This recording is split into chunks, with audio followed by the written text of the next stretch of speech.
E aí, Laís, beleza?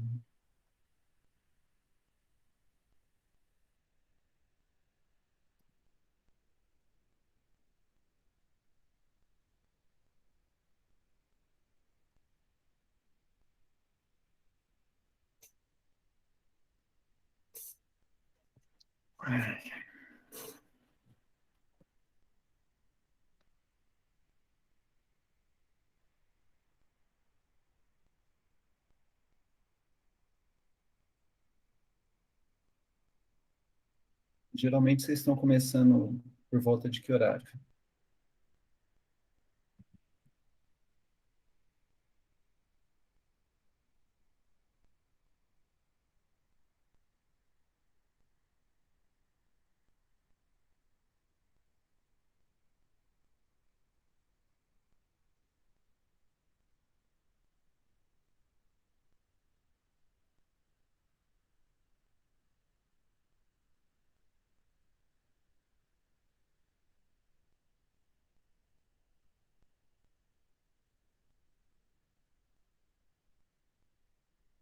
Vou passar o PowerPoint aqui, tá?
9 pessoas? Tem sido essa a média de pessoas que estão acompanhando as aulas ou tem sido mais?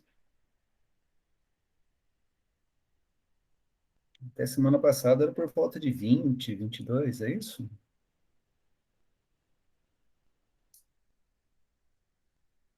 Cadê o povo que fala? Cadê a Vitória?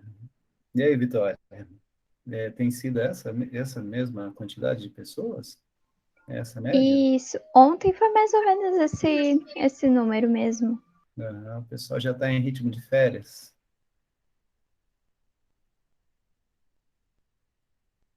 Bom, então vamos começar, né? Bom, então na semana passada a gente viu algumas coisas relacionadas à relação entre cultura, né, o papel da linguagem, as funções desempenhadas pelos meios de comunicação de massa, vimos a questão da ideologia, né? Então, de alguma forma, essa aula de hoje, ela também tem algum tipo de relação com a aula da semana passada. Então, se a gente, na semana passada, se através dos meios de comunicação de massa, essa ideia de ideologia, a gente estava falando de formas de convencimento de ações humanas, né, em contextos sociais, a aula de hoje também vai nesse sentido. Só que ela passa por uma ideia de controle mais institucionalizada mesmo, né? Então você tem uma série de teorias que sozinhas elas não fazem muito sentido, se vocês pararem para perceber, mas quando você começa a combinar todas elas, você consegue entender que, de fato, de forma teórica, diferentes autores contribuíram para a gente entender, assim, esse peso, né, que a sociedade exerce sobre a gente, né? Então, no nível do senso comum, a gente tem muito isso, assim, tudo é a sociedade, né? A sociedade, assim, são as pressões, são as cobranças. Então, essas teorias, elas ajudam você a se entender um pouco mais de perto como que esses mecanismos de adequação social, de controle social, como que eles operam. Então, como eu falei, assim, de forma isolada, cada um desses conceitos que a gente vai apresentar hoje, eles explicam parte, né, da questão, mas eles só fazem sentido quando eles quando eles conversam entre si, e aí sim você começa a perceber que o que de fato existe um peso da sociedade, né, mas ela não é uma sociedade, se ela não pesa sobre os indivíduos de uma forma unitária, tá? Então é através de diversos mecanismos, é através do processo de socialização, é através da ideia de status, é através da ideia de grupos, é através da ideia de controles sociais, tá? Então quando você consegue compreender cada um desses conceitos e quando você consegue dar conta de colocá-los todos juntos, aí passa a fazer muito sentido, né? E como a gente viu, a gente tem autores assim que destacam um papel muito forte da sociedade sobre os indivíduos, inclusive não enxergando muitas saídas, né? Geralmente são os autores mais clássicos que fazem isso. E vocês têm autores contemporâneos que conseguem, sim, ver saídas, ver perspectivas, assim, dos indivíduos resistirem, né? Apesar da sociedade, apesar do controle, apesar das regras, das muitas pressões sociais, os indivíduos conseguem se desenvolver e, inclusive, através das suas ações de resistência, eles conseguem transformar essa sociedade, tá? Então, em linhas gerais, é isso que vai estar sendo posto hoje. Assim, são conceitos assim, muito básicos da sociologia. A gente ensina isso lá no primeiro ano para os alunos. Tá? E do meio para o fim é interessante, porque a gente já vai começar a encaminhar os nossos assuntos para os interesses que virão depois das férias, que é justamente essa ideia do papel do Estado, a ideia de cidadania, tá? Então, assim, são conceitos ou são teorias que a gente vê mais mais no terceiro ano, né? Segunda metade do segundo ano, já encaminhando para o terceiro ano. E aí sim, no terceiro ano, o tempo todo a gente fala disso, tá? Então, vou tentar compartilhar a tela aqui. Se não der certo, por favor, me avisem, tá?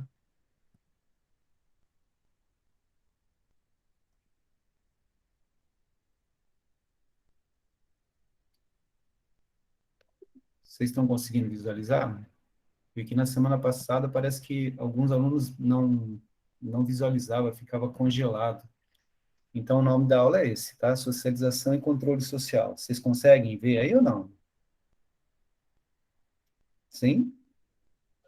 Dá para ver, sim. Tá? Então, qualquer problema vocês me avisem, tá? Então, como sempre, tá? Essas informações eu tirei daquele livro que é adotado atualmente no ensino médio do Estado de São Paulo, né? Na disciplina de Sociologia, Sociologia em Movimento, tá? É um livro de, assim, apesar dos professores não gostarem muito de livro didático, de apostilas, né? Desse material que já vem pronto, eu acho que minimamente como referência eles são bons, tá? Eles têm a sua validade porque eles te dão parâmetros teóricos, né? Então você consegue argumentar, trazer essas situações para a realidade, mas sem fugir assim daquela ideia de que você tem que sustentar a sua fala com teorias, né? Então é importante seguir algum material que já vem pronto, tá? Então tudo que eu vou estar mostrando aqui para vocês, falando e comentando, eu tirei desse livro, tá? Então, socialização e controle social. Então, na introdução, eles fazem assim uma apresentação interessante desse assunto, porque eles fazem essas perguntas aqui, ó, né? É, na verdade, é um modo de apresentação. Só um momento. Então, no início da conversa, eles começam perguntando isso daqui na introdução, né? Como as pessoas se integram à sociedade, né? Então, a gente sabe que existem teorias que explicam isso, né? Tem a ver com uma coisa chamada processo de socialização, tá? Então, a pergunta inicial é essa: como as pessoas se integram à sociedade, né? Sendo que você é acolhido num contexto social, né? Então, esse é o seu processo de integração. E o local onde você é integrado faz toda a diferença para a sua formação, como a gente já viu, né? Depois, como compreender os contatos entre pessoas que não compartilham opiniões e comportamentos e ações sociais, né? Então, como que você faz para conviver com pessoas com as quais você não tem afinidade, inclusive, né? Como que a sociedade consegue não ser algo caótico, né? Não ser aquela coisa lá que já foi dito lá em filosofia, lá no Hobbes, né? A ideia de que o homem é o lobo do homem, né? De que o ser humano é mau por natureza e que se você deixar por conta dele, eles se matam mutuamente, né? Então, assim, quais são os processos sociais capazes de dar conta de unir as pessoas, por mais diferente que elas sejam, e de alguma forma tentar estabelecer regras mínimas de convivência, né? Então, essa é uma pergunta que está sendo feita também.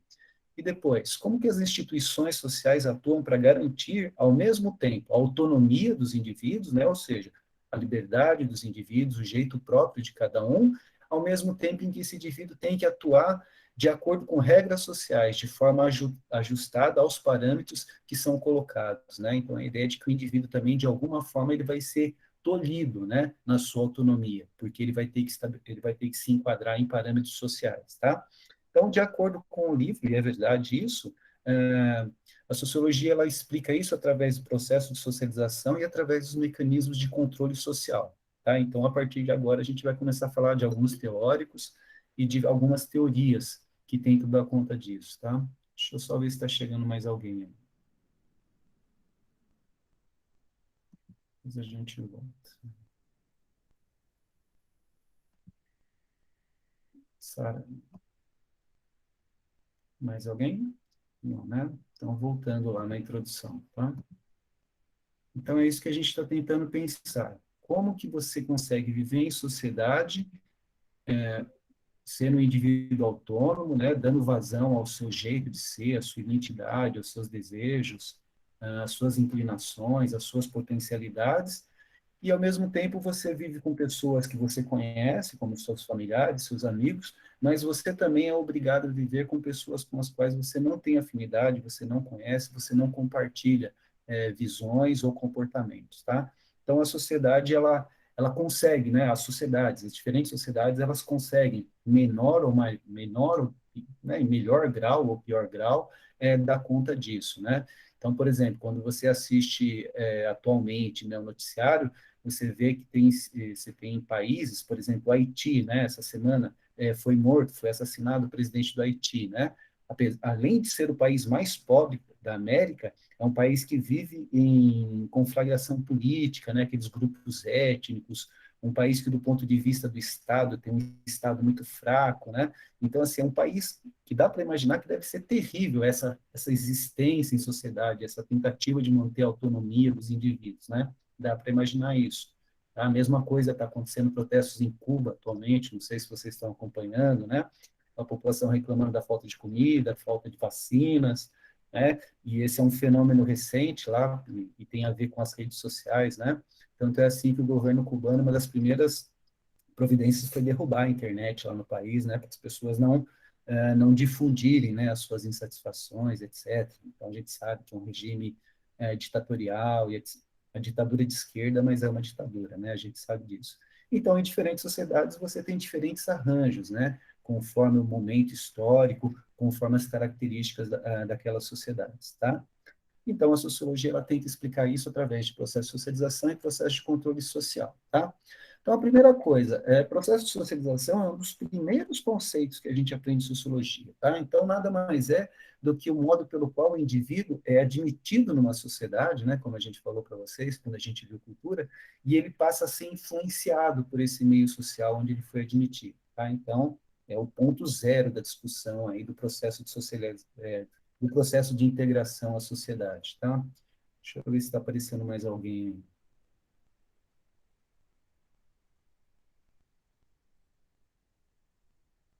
Eu acho que não.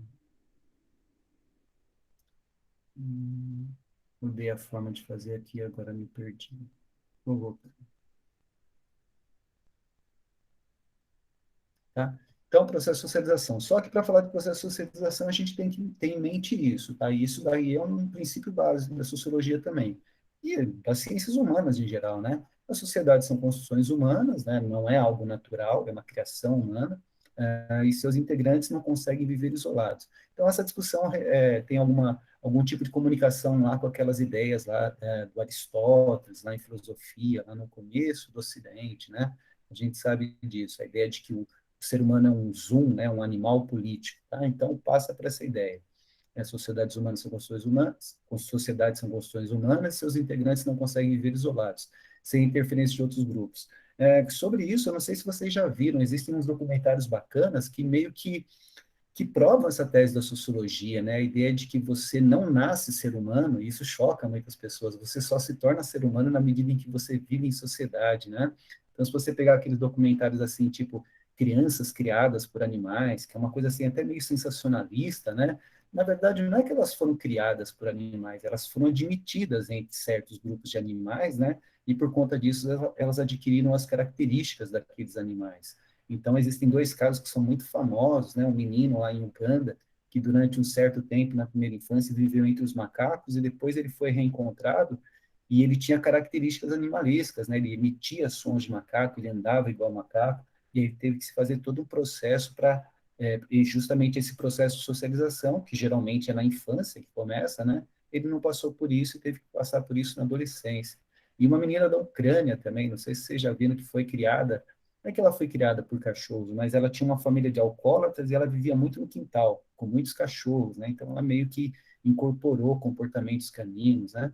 Então, assim, esse tipo de documentário, ele é bom, ou então você tem filme também, um que é muito famoso, né? O Enigma de Casper Hauser, não sei se vocês já viram, de um menino que foi criado no estábulo, né?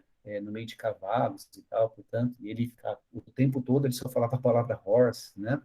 Então, assim, esse tipo de documentário, esse tipo de filme mostra assim, a importância, o peso do processo de socialização para a formação do indivíduo, né, enquanto transformação em ser humano mesmo, né, de um mamífero num ser humano, tal. Então, esse o registro que está sendo feito em relação a isso, tá? Outra coisa, as relações entre indivíduo e sociedade é estudado através da socialização. Então, é o processo de socialização, né? Processo de assimilação dos códigos e dos padrões culturais do meio onde você é admitido, né? De acordo com Peter Berger é um sociólogo austríaco que migrou para os Estados Unidos, né? Então ele é uma referência nesse tipo de teoria, né? Ele e um cara chamado Irving Goffman, tá? Então, de acordo com Peter Berger, esse processo de socialização ele ocorre através de três mecanismos básicos, né, ou fundamentais, através da aprendizagem, né, por exemplo, na escola ou então com seus pais, através da imitação, né, então os seres humanos e aí tem a ver com essa ideia das crianças criadas antes dos animais, elas imitavam os atos dos animais, né, com os quais elas estavam convivendo, e através da identificação, né? Identificação a gente pressupõe que é algo que assim acontece um pouco mais tarde, é quando você começa a se mirar em modelos, né? Pode ser na família, mas pode ser depois também quando você é jovem, adolescente ou mesmo criança, com ídolos do esporte, da música, né? Mas de acordo com Peter Berger, né, com muito acerto, ninguém questiona isso, existem esses três mecanismos básicos, né, ligados ao processo de socialização, de assimilação de padrões e de códigos culturais, né, aprendizagem, imitação e identificação, tá? Bom, o processo de socialização ele ocorre em dois níveis. Então, isso é uma coisa básica também em sociologia. Na socialização primária é toda aquela primeira aprendizagem, né, que você faz lá na primeira infância, junto com aqueles eus significativos que você chama de família, né, o seu pai, a sua mãe, seus irmãos. Então, aquela família nuclear mais próxima. E socialização secundária é toda aquela aprendizagem que você desempenha ou que você desenvolve ao longo da sua vida, frequentando outros ambientes. Então, vai ser com os amigos, já é aquela coisa mais de bairro, de rua, né, de vizinhança, é escola, né, escola é fundamental no processo de socialização, é o ambiente de trabalho, é a igreja, né, são os meios de comunicação de massa, tá? E uma coisa importante, esse processo de socialização, ele se estende ao longo de toda a sua vida. Você nunca para de aprender ou assimilar códigos de comportamento ou códigos de padrões culturais, tá? Então, classicamente, isso não cai em vestibulares, mas é bom a gente saber porque tem consequências. Esses processos de socialização, ele tem características diferentes. Então, a socialização primária, ela passa pela ideia de que você tem um contato com um número reduzido de pessoas, né, que é a sua família, aquele núcleo familiar inicial. Ele é feito através de contato face a face, né, ela dura ao longo da sua vida e, em tese, ela é permeada por relações de afeto, né? Então, é bem isso mesmo. Então, quando você está na sua família, você é pequeno, você tem um apelido carinhoso, você ocupa um espaço naquela família, né? Você, é, em tese, você sofre, você recebe carinho, atenção, etc. E isso é fundamental no seu processo de formação, né? Diferente da socialização secundária, porque ela é feita assim por um número maior de pessoas em diferentes ambientes, e ao contrário da socialização primária, ela não é marcada por uma relação tão duradoura, né? Ela é mais esporádica, e nesses contextos de socialização secundária, você é só mais um, né? Então, por exemplo, na escola, você tem um número de matrícula na chamada, você usa uniforme, você obedece a regras que são impessoais, né? E na escola você é só mais um, tá? É duro falar isso, né? Mas é verdade, assim. Então a gente é especial só para a nossa família. Em outros âmbitos da sociedade, né? A não ser que você se coloque, conquiste seu espaço, né? Amealhe a admiração das pessoas e tal, você se torna uma pessoa especial. Mas em tese você é só mais uma pessoa compondo aquele todo coletivo. Então são regras mais frias, mais impessoais e não são relações tão próximas, tá? Então, essas são informações básicas em relação ao processo de socialização. Bom, depois você tem os agentes de socialização. Tá? O que seria? São responsáveis pela implementação, né, efetiva desses mecanismos de socialização. Então, como a gente já falou, são a escola, a família, a igreja, os meios de comunicação de massa, tá? Portanto, fazem parte das instituições sociais, né, que são criações humanas. O que essas instituições sociais fazem? Elas determinam as diferentes formas pelas quais os indivíduos vão sendo moldados nesses processos de socialização, né, nessas interações coletivas. Então, elas têm o papel de determinando a forma como os indivíduos vão sendo moldados, vão sendo encaixados ali nos seus papéis sociais e vão se adequando às regras e às normas, tá? Bom, elas atendem às necessidades criadas pelos agrupamentos humanos ao longo do tempo. Tá? Então, essa é a função da família, da escola, da igreja, dos meios de comunicação. Então, elas são formatadoras de indivíduos. Tá? Então, tem um exemplo aí que vai ser justamente do casamento, tá? Que eu tirei do livro. Então, por exemplo, o casamento, ele se encaixa bem nessa definição, né? Nessa característica. Por quê? Ele é uma forma socialmente reconhecida de relacionamento entre indivíduos, né? Durante muito tempo, indivíduos héteros, né? Hoje em dia não mais, e supre necessidades sociais. No primeiro momento, seria uma reprodução, né, a manutenção da família, a manutenção daquele núcleo, né? Então, basicamente, enquanto, assim, ser humano, o casamento teria essa função, é uma forma socialmente de relacionamento sexual entre duas pessoas visando a reprodução. E apresenta um caráter normativo, né? Então, o casamento, tradicionalmente, remete à ideia de monogamia, né? De que você só vai ter um parceiro, né? Enquanto você estiver dentro daquela relação, e é uma relação permeada por ideia de fidelidade, né? Existem também os tabus, né? A questão do incesto e tal, né? Então, está dentro desse contexto aí. O que seria isso? Você não manter relações sexuais com pessoas que têm certa proximidade familiar, né? Irmã, mãe, pai, etc. Tá? Então, o casamento, ele se encaixa aí como uma instituição social. Tudo bem? Então, esse é o exemplo que está sendo dado. Depois você tem no livro os grupos sociais. Grupos sociais é interessante porque eles começam a remeter àquela ideia de que você não está submetido o tempo todo a regras coletivas, né, ou peso coletivo, sem poder fazer escolhas. Então, o grupo social, ele já remete à ideia de que você participa a partir de valores compartilhados, de interesses compartilhados, tá? Então, seria o quê? Uma tribo urbana, seria uma torcida uniformizada, né? Seria um grupo de motoqueiros, sei lá, seria uma comunidade social virtual, né? Sei lá, um grupo de WhatsApp, por exemplo, tá? O Facebook. Então, a ideia é de que você participa de forma autônoma, a partir dos seus interesses e dos seus valores, né? E ali você se une a pessoas que têm os mesmos interesses que você. Seriam os grupos sociais, tá? Estão diretamente relacionados ao processo de socialização. Então, em que sentido?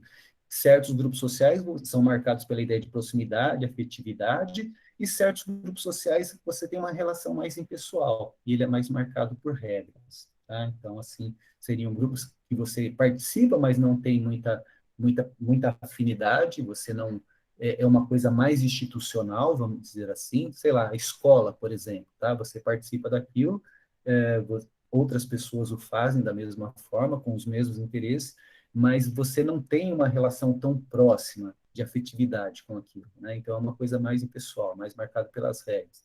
Então, remetendo àquela ideia de socialização primária e socialização secundária, tá?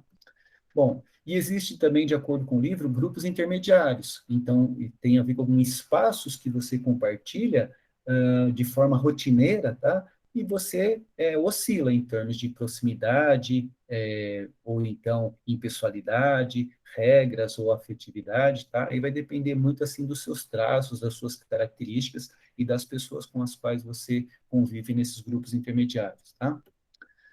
Nas sociedades contemporâneas, esse é um registro importante que é feito no livro, né? A gente não pode deixar de ver e pensar isso, né? A ideia de que a gente está muito solitário, a gente é cercado por gente, mas ao mesmo tempo muitas pessoas estão solitárias, né? Então a ideia de que nas sociedades contemporâneas diferentes grupos interagem, muitas vezes no mesmo espaço, sem nenhum tipo de estabelecimento de laços, né? Sem nenhum tipo de contato, de forma inclusive indiferente, né? Ou então até relações assim de evitação, a gente percebe, né?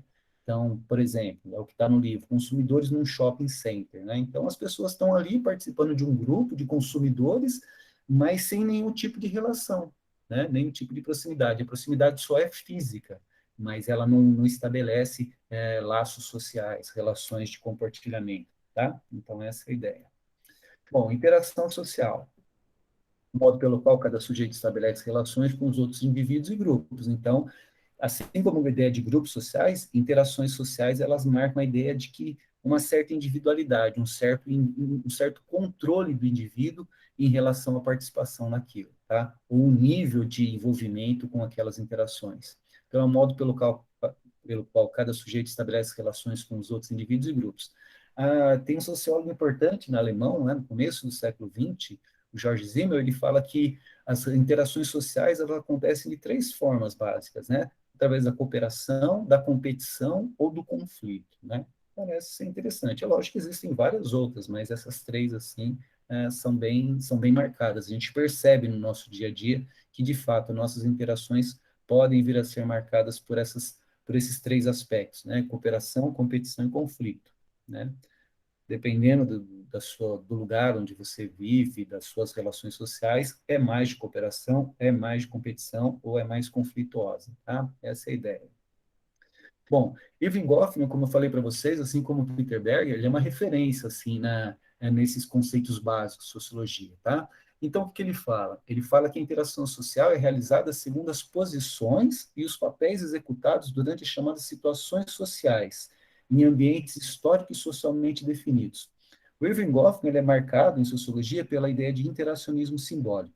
Então, nesse contexto, o que ele fala? Ele tem uma teoria muito bacana, né? Ele faz uma metáfora muito legal para a gente entender, né, isso que eu acabei de ler. Então, ele diz assim, ele fala que a nossa existência na sociedade, nós, enquanto indivíduos sociais, na nossa interação no dia a dia, nós atuamos como atores e como atrizes, né? E a vida social é uma espécie de palco de um teatro. Então, você tem lá as pessoas no palco, os atores, né, interagindo entre si, você tem a plateia, né, que são as pessoas que estão em torno ali daquelas relações, observando aquilo. Então, a ideia é de que, no dia a dia, através das interações sociais, os indivíduos agem como atores e atrizes, com uma diferença fundamental. Esses papéis não precisam ser decorados. Por quê? De antemão, você já sabe como você tem que agir. Por quê? Porque você já aprendeu a desempenhar esses papéis através dos processos de socialização. Então, para ele é isso. A gente age como ator e atrizes, atores e atrizes, né, o tempo todo. Tudo bem? Deixa eu só ver se está chegando alguém aí. Só um momentinho.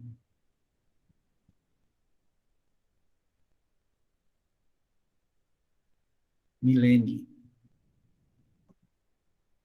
Oi, Milene. Tudo bom? Então, a gente continuando, tá? Vocês me ouvem, pessoal? Só para eu saber, porque vocês ficam quietinhos, aí eu não sei se está tudo bem aí. Tá belezinha, Vitória? Tá? Então, continuando lá, a gente estava falando de interação social e estava falando do Irving Goffman, né? O Irving Goffman é um cara muito interessante, assim, para estudar esses aspectos, assim. Ele tem um livro chamado Manicômios, Presídios e Conventos, onde ele explora bastante essas ideias, assim, né? Ele tem outro livro chamado A Representação representação individual do eu, não, representação do eu na vida em sociedade, algo assim, tá? Então, nesses livros que eu citei, ele vai falando um pouco assim, mais a fundo, de como ele percebe essas relações sociais, tá? Então, de novo, tá? Lendo aí, reconfirmando. Então, para o Irving Goffman é isso, né? A gente, no dia a dia, a gente atua como atores e como atrizes, desempenhando papéis sociais, e você tem as pessoas que estão orbitando ali em torno da gente, eles seriam o público, né? E uma interessante também, que ele fala assim que tudo que acontece antes daquelas interações seria o que estaria por trás do palco, estaria por trás da cortina, né? Ou seja, seria tudo aquilo que as pessoas que estavam assistindo aquela representação não sabem, né? Então, sei lá, eu fico imaginando uma discussão, sei lá, um exemplo aí meio esdrúxulo, mas uma discussão entre marido e mulher no meio da rua, né? Então as pessoas estão presenciando aquilo, o marido está representando o papel lá, né, de macho alfa, vamos dizer assim, né? Tá ligado ao nosso patriarcalismo, etc., né? E a mulher numa posição defensiva e tal, e você tem o público vendo aquilo ali, né? E o que veio antes, o que desencadeou aquela discussão, aquele problema, aquele conflito, as pessoas não sabem, tá? Então, é, não sei se o exemplo é bom, mas a ideia é essa, para o Goffman é isso, a gente está representando papéis sociais o tempo todo. E sempre com essa ideia fundamental de que os processos de socialização, eles te ensinam como agir em determinados contextos. Então, tem uns exemplos ótimos, por exemplo. Então, todo mundo sabe como se comportar, por exemplo, numa entrevista de emprego, né? Como você deve se comportar, como você deve falar, como você deve estar vestido, né? Como deve ser a sua postura, essa ideia de proatividade, né? Então, ninguém precisa te explicar isso. Você, através do convívio em sociedade, você já sabe que é esse o comportamento que se espera, né? Jamais você vai chegar sujo, decotado, barbudo, falando gíria, né? E desinteressado numa entrevista de emprego, tá? Mesma coisa o comportamento que você deve ter num velório. Ele é muito diferente do comportamento que você pode ter numa festa, né? Então, e ninguém precisa te explicar isso. É pelo convívio social, você já saca como que você tem que se comportar, tá? Então, essa ideia de interacionismo simbólico do Goffman, ela está dando conta de tentar explicar esses fenômenos, tá? Bom, status e papéis sociais. Isso é uma coisa interessante também. Então, eu tirei lá do livro, né? Nas diversas esferas sociais e nos diversificados processos de interação, grupos e indivíduos ocupam posições associadas a diferentes graus de prestígio, poder, direitos e deveres. Então, a ideia de status, tá? Então, pega uma sociedade de classes, por exemplo, né? Como são a maioria das sociedades aqui no Ocidente. Pega o Brasil. O grau de estágio, o grau de prestígio que você tem numa sociedade de classes, que está ligado à ideia de poder aquisitivo, tem a ver com o seu dinheiro, né? Tem a ver com o tanto de riquezas que você tem, ou então tem a ver com a sua profissão. Então, quando você faz aquela comparação, sei lá, você pega um médico, um doutor, um engenheiro, e você compara com uma pessoa que, sei lá, vive de recolher reciclagem na rua. Quem tem mais status social numa sociedade de classes? Claramente a pessoa que estudou, tem uma condição socioeconômica mais elevada, tá? Essa é a ideia de status e papéis sociais, tá? Vou interromper um pouquinho, ver se está chegando mais alguém.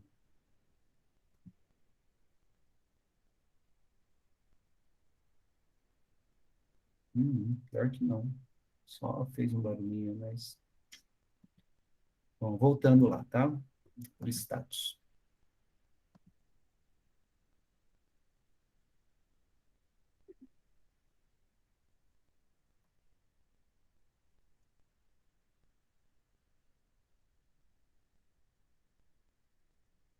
Essa questão de status é interessante porque nas aulas anteriores a gente já fez aquela comparação entre a perspectiva teórica do Durkheim, do Marx e do Max Weber.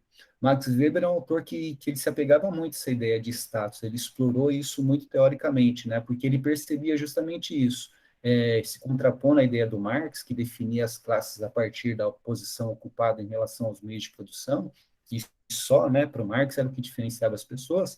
O Max Weber, além de ele concordou com o Marx, na verdade, né, como eu devo ter falado para vocês, só que ele falava assim, ó, só que não existem duas classes sociais apenas, existem no mínimo quatro, porque você não pode falar que todos os empresários são iguais, assim como todos os trabalhadores. Então ele fala, ó, você tem um grande empresário, um grande capitalista, só que você tem um micro, né, trazendo para os dias de hoje, você tem um microempresário, assim como você tem o trabalhador braçal e você tem o trabalhador qualificado, né? Então ele fala assim, para você considerar um indivíduo na sociedade, o pertencimento de classe desse indivíduo, você tem que levar isso, em conta isso, e os gostos dessa pessoa também. Se é uma pessoa que lê, se é uma pessoa refinada, se é uma pessoa que tem um capital cultural, né, sei lá, na linha do Bourdieu, né? Então, e isso remete ao status. E é verdade, né? Porque quando você para perceber na sociedade, você de repente você tem pessoas muito ricas, né? E que são toscas, né? Então ela desfruta de uma certa admiração, de um certo papel social, de uma certa posição social, só que ela é tosca, só ela só tem dinheiro. E muitas vezes você tem uma pessoa mais pobre, mais humilde, que tem muito mais cultura, tá? Então essa ideia de que status numa sociedade de classes ele está apegado, sim, a essa ideia de prestígio, poder, direitos e deveres, né? Até os privilégios, o Brasil é um país marcado por privilégios, né? Mas está ligado à ideia de prestígio. E muitas vezes esse prestígio não anda junto com a questão financeira, tá? Então, acho que passa um pouco por aí também.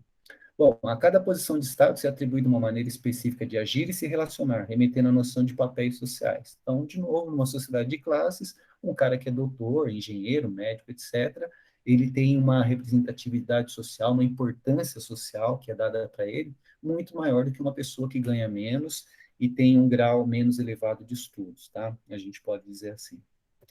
Bom, controle social. Aí vai começando, não sei se vai, eu espero que fique claro para vocês. A partir daqui, a gente vai saindo da escala micro e vai aumentando, vai passando para o macro isso, tá? Porque controle social já remete à ideia de que todos estão submetidos a um contexto maior, né? A uma certa organização social maior, tá? Então, a ideia de controle social.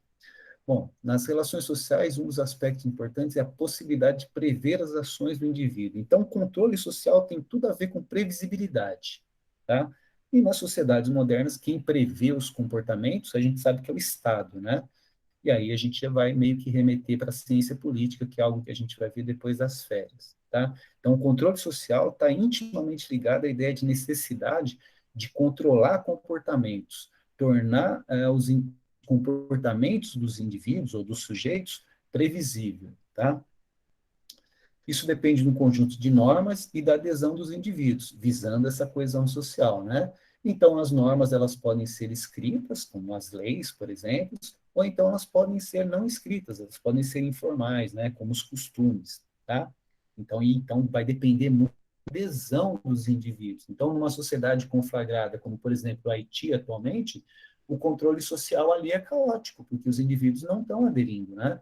É um país pobre, um país que tem muitos conflitos étnicos, étnico-raciais, né, conflitos religiosos, e está sem presidente, que foi assassinado, etc. Então, o nível de adesão ali às normas naquele contexto é mínimo, né? No linguajar do Durkheim, o Haiti atualmente seria uma sociedade marcada pela anomia, né? Ausência de normas, tá? Parece que isso está acontecendo um pouco também na África do Sul, né? Por causa que aquele Jacob Zuma, que foi ex-presidente, foi preso, né? Então tá rolando os conflitos lá também. Sempre tem, né? Sempre tem espaços, países, locais, sociedades passando por conflitos onde toda essa ideia que a gente está tentando trabalhar hoje fica muito prejudicada, fica muito relativizada, né? Por quê? Porque os indivíduos deixam de aderir, tá? E o Estado, ou então as instituições, deixam de funcionar como deveriam, né? Então, remetendo à ideia de caos, né? Então, isso depende do conjunto de normas e da adesão dos indivíduos, tá? As normas podem ser formais, através de leis e regulamentos, ou podem ser informais, através dos costumes, né? Tais parâmetros, ligados à ideia de controle social, são incorporados através do processo de socialização, né? Então, é aquilo que a gente falou para vocês. Os pais em relação aos filhos, na socialização primária, o professor em relação ao aluno, na socialização secundária, o líder religioso em relação ao fiel, o patrão em relação aos empregados, tá? Então, a ideia de que as normas de controle social, elas são diluídas aí na sociedade, mas elas existem. O Estado em relação aos cidadãos, né? Através de leis, através de regulamentos, de regra de trânsito, campanhas de vacinação, para os caras, né, a ideia do alistamento militar obrigatório. Então, são todas formas de controle social, tá? Então, os parâmetros vêm daí e são incorporados através da convivência nesses diferentes espaços. Controle social ainda. Tais controles podem ser analisados através de duas perspectivas. Então, uma é aquela que a gente já falou, né, ligada à ideia do Durkheim, a ideia de que a sociedade ela deve funcionar como um todo harmônico, né? Então, não interessam assim as partes, não interessam as contradições. Então, interessa a ideia de coesão social, tá? Então, tais controles podem ser analisados através de duas perspectivas. Uma que percebe as relações sociais orientadas para uma harmonia funcional, né? Justamente a teoria do Durkheim ficou conhecida como funcionalismo por conta disso, né? Então, a ideia de regras, normas, coesão, lembra? Ele fez uma metáfora da vida em sociedade com o corpo humano, né? Então, interessa a saúde desse corpo, a sobrevivência desse corpo, né? E os membros desse corpo, braços, pernas, seriam as instituições, a escola, a igreja, os partidos políticos, etc. Tá? Então, essa é uma metáfora interessante. E, por outro lado, você tem uma perspectiva teórica, que a gente sabe que está ligada ao materialismo histórico, mas existem outras também, né, que abordam justamente isso.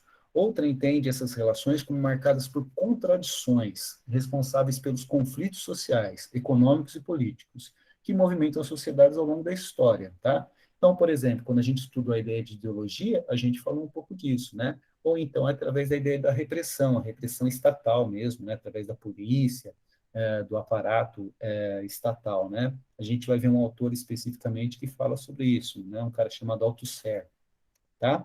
Então, no que diz respeito assim, esse conjunto de teorias que a gente está passando para vocês, você tem duas perspectivas em relação a esse, quando você coloca eles todos juntos assim e interrelaciona todos eles, né? Então você pode ter uma teoria que use cada um desses conceitos com a função de entender a sociedade como algo que deve funcionar de forma harmônica, né, através de regras. Então você pesa mais ou você salienta mais a ideia de regras, de normas, de coesão, a necessidade das pessoas respeitarem aquilo para a sociedade ter um prosseguimento, né? E você vai ter teorias que falam, não, viver em sociedade necessariamente remete à ideia de conflito, de imposição, de desigualdade, né? E aí, em diferentes campos, na economia, na política, ou nas relações sociais mesmo, tá? Bom, depois, mecanismo de controle social. Portanto, para a sociologia, né, como eu falei para vocês, esse conjunto de conceitos, ele te ajuda a entender como que a sociedade pesa sobre os indivíduos, né, como que a sociedade determina os comportamentos que são coletivamente aprovados e esperados dos indivíduos. Tá? Então, no conjunto, eles são mecanismos de controle social, né? Justamente visando isso, ó, prever os comportamentos. Tá? Como vimos, a família, a escola, a igreja, os meios de comunicação de massa, o Estado, né, o país, então, o Estado, aquele grupo de governantes que ocupa postos de comando ali nos três níveis de poder, né, executivo, legislativo e judiciário, são responsáveis por conduzir processos que buscam assegurar a conformidade dos comportamentos individuais, né, ou seja, garantindo a sua autonomia, garantindo você dar vazão às suas características, né? Mas sem fugir das regras, né? Sem estabelecer comportamentos que sejam dissonantes, a ponto de gerar uma quebra dessa ordem social, tá? De discutir ou de questionar esse controle social, tá? Estado conduz processos que buscam assegurar conformidade dos comportamentos individuais através de princípios e regras coletivas. Bom, mecanismo de controle social. Aí você tem outros teóricos que falam sobre isso, né? Então a gente já citou alguns, não são os únicos, mas são interessantes, são importantes, né? Então Luiz Althusser, ele era um marxista, tá? Ele morreu recentemente, né? Se você pensar, 31 anos. Ele falou em aparelhos repressivos e aparelhos ideológicos, né? De Estado. Então, aparelhos repressivos está no próprio nome. Seriam o quê? As forças armadas, seriam as polícias, seria o sistema jurídico, o sistema penitenciário, né? Que através do uso da força, né, que de acordo com o Max Weber, o que define o Estado é a possibilidade de exercer o monopólio do uso legítimo da força. Então, através desse monopólio do uso legítimo da força, o Estado ele obriga as pessoas a se adequarem às regras, a cumprirem aquilo coletivamente traçado, estabelecido. Tá? Então, aparelhos repressivos de Estado seriam isso, e aparelhos ideológicos seriam aquilo que faz a cabeça das pessoas, vamos dizer assim, né? Então, é a escola, seriam a igreja, seriam os meios de comunicação de massa, né, como a gente viu semana passada. Então, remete à ideia de que as pessoas são controladas de uma forma mais sutil, né, elas são convencidas, elas precisam aderir, né, eles precisam da adesão dessas pessoas para aqueles pensamentos, que geralmente são das elites, né, por isso que ele tem uma visão pessimista, né, está no livro isso, é verdade, né, visão pessimista quanto à capacidade de autonomia do indivíduo frente aos grupos de poder. Tá? Então, Luiz Althusser deu esse tipo de contribuição. Tá? Depois está sendo citado no livro o Michel Foucault. Michel Foucault é muito interessante, é um cara assim, é pop até, né? Todo mundo conhece, já ouviu falar em Michel Foucault. É como Freud, é como Marx, né? É como Darwin. Enfim, são caras assim que mesmo quem não milita no campo científico já ouviu falar de Michel Foucault, né? Então é um cara que morreu recentemente, também em 84. Todos, né? É uma assim a unanimidade dos intelectuais modernos, assim, ele era considerado um dos mais brilhantes, né? Porque assim ele deu uma série de contribuições em várias áreas do conhecimento, né? A ideia do estudo da sexualidade, não sei se, bom, vocês sabem, né? Ele era homossexual, ele era um cara militante mesmo, né? Ele escreveu uma série de livros sobre esse assunto, história da sexualidade, né? Vários volumes, mas também analisou muito essa ideia de controle social. E ele criou, assim, conceitos que são muito interessantes e que são muito usados, são muito profícuos assim na área de ciências humanas. Tá? Tem muita gente que faz tese de mestrado, doutorado, se apoiando nas ideias do Michel Foucault. Tá? Então, o que ele afirmava? Que as sociedades modernas são organizadas através de instituições disciplinares e hierárquicas, dotadas de uma tecnologia política voltada a formar corpos dóceis, ou seja, corpos disciplinados. Então, por exemplo, não sei se vocês já ouviram falar num livro dele chamado Vigiar e Punir. É um livro assim impressionante. O começo do livro ele narra, ele descreve como era o processo de punição das pessoas na Idade Média. Então ele descreve, né, através de uma carta ou através de um registro histórico, tá? Porque não é ele que vivenciou isso, então ele está narrando numa segunda mão, né? Ele está narrando como que as pessoas eram punidas durante a Idade Média. Então ele descreve a figura de uma pessoa sendo puxada por 4 cavalos numa praça pública, né? Amarrada assim pelas mãos e pelas pernas e sendo puxadas. Os cavalos, os 2 pares de cavalos correndo, né, ou puxando, tensionando aquele corpo em direções contrárias, de forma a dilacerar aquele corpo, né? Então ele vai mostrando que durante a Idade Média os castigos físicos, as punições, né, os crimes eram considerados assim coisas intoleráveis e que ofendiam os reis, os nobres da época, né, os mandatários. Você não tinha o Estado, né? Então, através dessa genealogia das formas de castigar, ele vai mostrando como vai surgindo o sistema penitenciário e o sistema judiciário no Ocidente. Então, a ideia de que vai se criando toda uma tecnologia para punir as pessoas, né? E no caso dos presídios, através da segregação social. Então, dos castigos físicos, você vai tendo uma evolução até a privação total da liberdade do indivíduo, né? E segundo ele, isso causa muito mais dor, né? A segregação social causa muito mais dor do que os castigos físicos, tá? Então, isso está no livro chamado Vigiar e Punir. Muito interessante, tá? Então, Eu esse é o... acho interessante essa Oi. ideia assim do controle social, porque de certo modo é necessário que a gente controle a sociedade, porque pelo menos eu acho isso. Não acho que o Uhum. ser humano vivendo livremente, sem nenhuma regra para que consiga se manter. Mas é complicado a gente pensar isso, porque, por exemplo,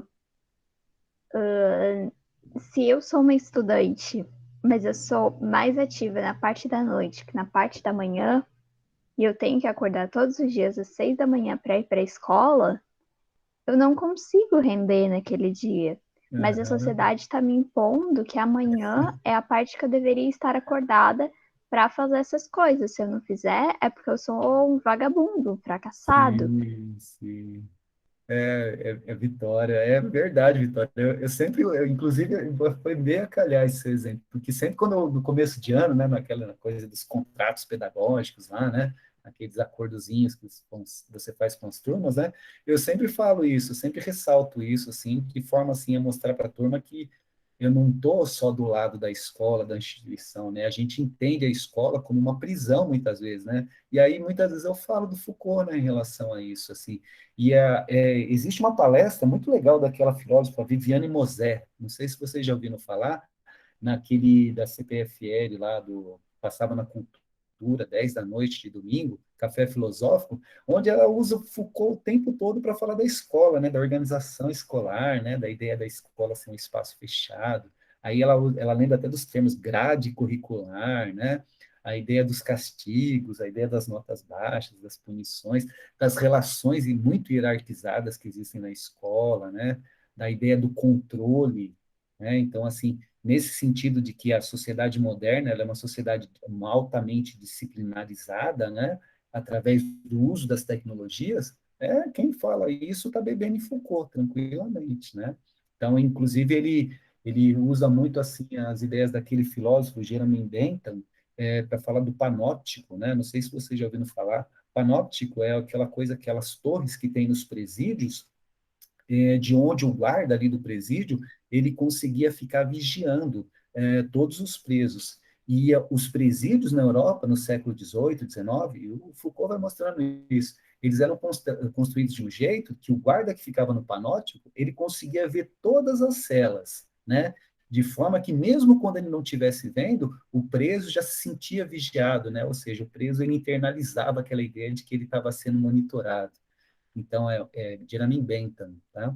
A ideia de panóptica. Então, o Foucault usou muito isso também para analisar a questão da evolução, né? Como eu estava falando, essa tecnologia usada para punir, né? Para punir os indivíduos, para organizar a sociedade. Ele não fala em relação a presídios, né? Ele fala sobre organizações militares, sobre conventos, as próprias escolas, né? É uma coisa muito interessante. Ele fala que as escolas, não por acaso, elas surgiram no século XVIII, nesse contexto aí da Revolução Industrial, antes da Revolução Industrial, na verdade, né? Tem a ver com o processo de desenvolvimento da Europa, e ele mostra que as escolas surgem junto com as instituições psiquiátricas. Então, assim, todas nesse sentido, né, de formar corpos dóceis, né, de controlar as pessoas, de enquadrar as pessoas através desses mecanismos, né? E o Michel Foucault ele sempre mostrava essa ideia de que como que a ciência ela era instrumentalizada para fazer esse controle, sabe? Muito interessante, assim. É um autor assim que, como eu falei, né, ele é muito profícuo, assim. Muita gente na academia usa Foucault para criticar, né? O controle social, as pressões sociais, né? Tudo aquilo que a gente não gosta, na verdade, na sociedade, né? Então, Michel Foucault é um autor que é referência nesse sentido, tá? Vale a pena a gente tentar saber um pouquinho mais sobre ele. E também no livro lá, por último, está falando do Pierre Bourdieu, né? Pierre Bourdieu, assim, ele é um sociólogo muito profícuo também. Estou usando muito essa palavra, mas é o que descreve esses caras, né? Eles estudavam muitas coisas, né? Então, o Bourdieu ele falava da escola também como um local de controle social, e um controle social através da ideia de capital cultural, né? Então, ele fala que a escola, ela reproduz as relações de dominação que existem na sociedade, no seguinte sentido, ela trata todo mundo no contexto lá da socialização secundária, né? Então, todos são um número, todos é um tratamento impessoal. Então, ela não leva em conta, né, principalmente a escola pública, ela não leva em conta as dificuldades que essa criança tem, né, em relação aos seus pais, a questão financeira. Então, a escola, ela impõe um currículo, ela impõe um horário, como você falou, Vitória, né? Ela compõe regras, ela propõe regras de comportamento, na verdade, ela impõe, né, para todos, esperando que todos obedeçam aquilo e se enquadrem naquilo, e se deem bem, né? E aprendam de fato, né? E ele fala que, na verdade, só aquelas crianças, pensando nos estudantes, né? Só aquelas crianças cujos pais também já estudaram, já têm uma certa condição financeira, já têm uma capacidade de entender a importância da educação, a escola acaba premiando só aquelas crianças e esquecendo as demais, aquelas que não conseguem se enquadrar naquilo que está sendo proposto ali. Poxa, a gente como professor, e mesmo vocês como estudantes, vocês percebem que isso acontece o tempo todo na escola, né? É um pequeno grupo que consegue se adequar, consegue aprender, consegue evoluir conforme foi planejado, né? E a escola, nesse processo, ela vai excluindo a grande maioria. porque deixa de ensinar como deveria, porque não se atenta para as dificuldades. Então, para fechar essa ideia, o Bourdieu ele fala que a escola ela acaba reproduzindo ali no seu contexto, né, nas suas salas de aula, nos seus pátios, todas as desigualdades de classes que existem na sociedade ampliada, tá? Então, a partir dessa ideia de capital cultural. Então, de acordo com ele, a escola ela só consegue contemplar as pessoas que já têm um certo capital cultural, já têm uma certa condição, e a grande maioria vai sendo excluída nesse processo, tá?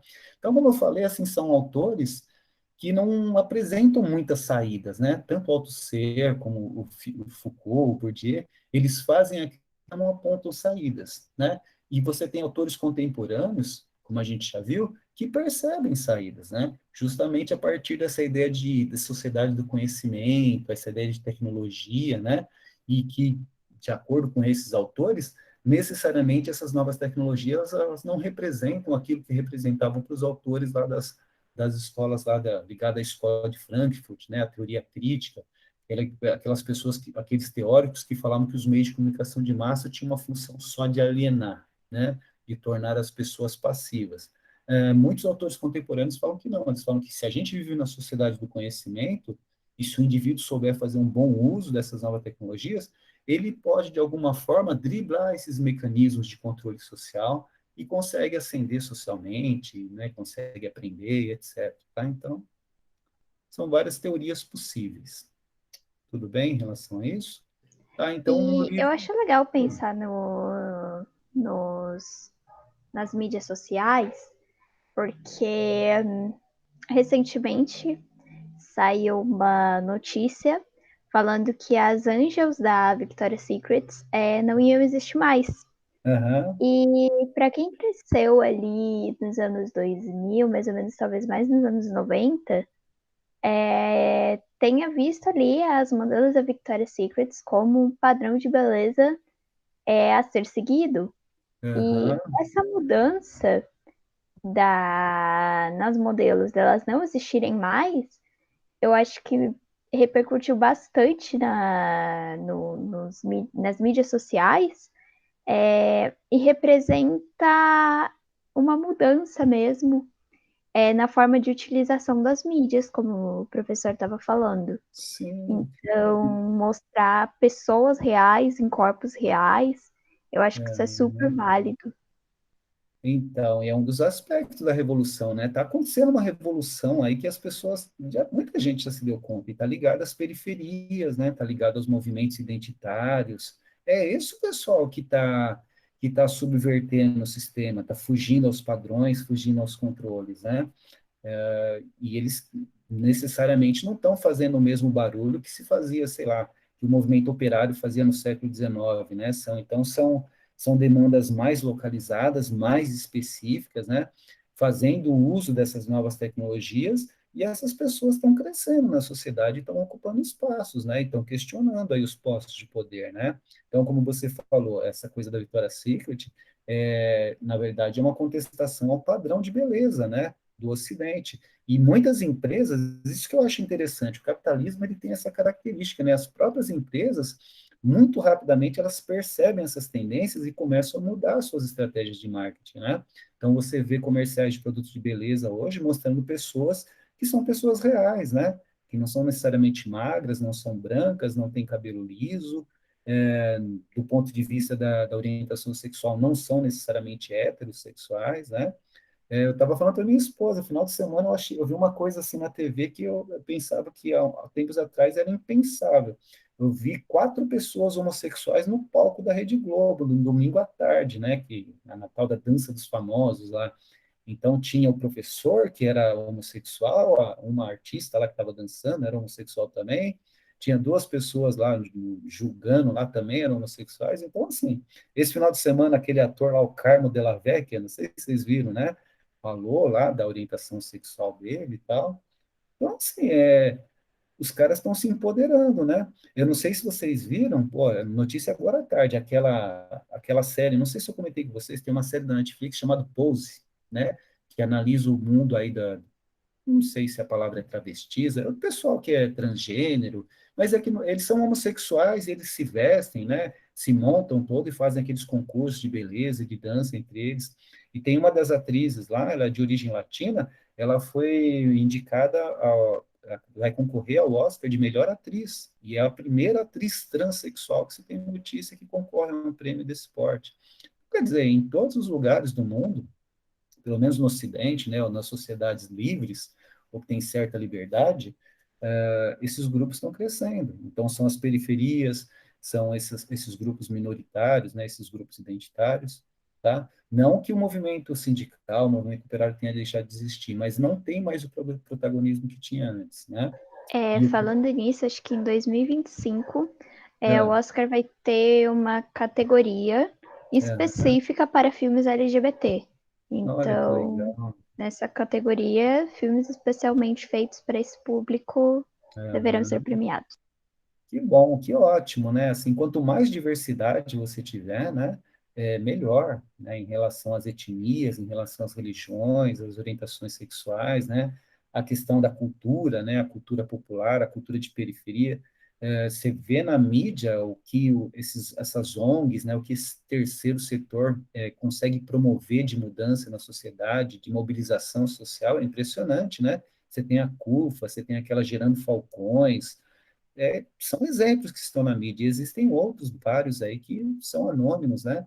E eles não estão esperando governantes, não estão esperando partidos políticos, não estão esperando nenhum tipo de ideologia salvacionista para tentarem mudar suas vidas, né? As pessoas estão se movimentando. Vocês mesmos, né? Frequentando cursinhos, tentando entrar na faculdade, assim, é legal, né? A sociedade ela é muito marcada por pressões, por contradições, mas os indivíduos têm espaços, né? Têm autonomia, como a gente viu, para atuar, né? E é isso que muda o mundo e que muda a vida das pessoas, né? Então, vai muito de cada um. Beleza, pessoal? Então, esse seria o, né? Não cheguei a apresentar o finalzinho lá, mas eu tirei da Sociologia em Movimento, tá? Da página 88 até a 103, tá? Essas informações que eu coloquei para vocês. Beleza? Alguém queria falar mais alguma coisa? Já estão em ritmo de férias? Foi passado para vocês o calendário quando volta? Acho que é começo de agosto, né? Quando voltarem as aulas, é isso? Tá? Então, de novo, não sei se foi algum de vocês que falou que falaram, né, que tiveram dificuldades de acessar o Drive. Está lá na pasta lá do Classroom, tá? Em Sociologia. Todas as aulas que a gente está fazendo, eu estou colocando depois o PowerPoint lá e tenho colocado. Ô, Letícia. E tenho colocado exercícios também lá, tá? Então, essa aqui é a aula 7. Vou colocar lá esse PowerPoint e colocar atividades que caem nos vestibulares relativos a esse assunto. Tudo bem? Bom, então, de minha parte é isso. Boa noite, obrigado pela atenção de vocês aí. Boas férias. Beleza? Então, até mais.